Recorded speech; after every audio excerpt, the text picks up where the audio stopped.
であるのかい、みんな知らないぞ。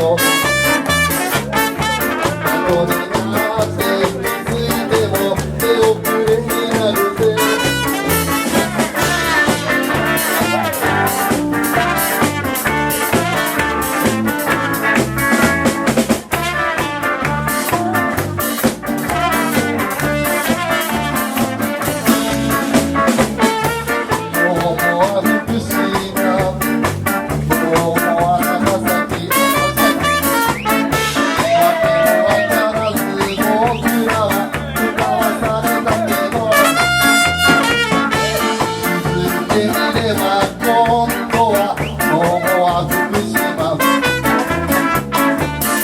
原発事故はイコールで核爆発。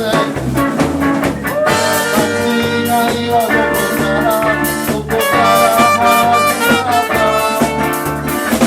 地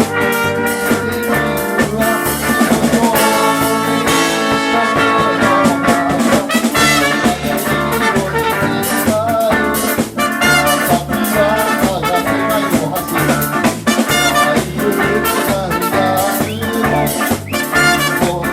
だけのなんてこの国には必要ない、あるわけないとみんなはそんなこと言うけど、よく見てみろ、右翼ばっかり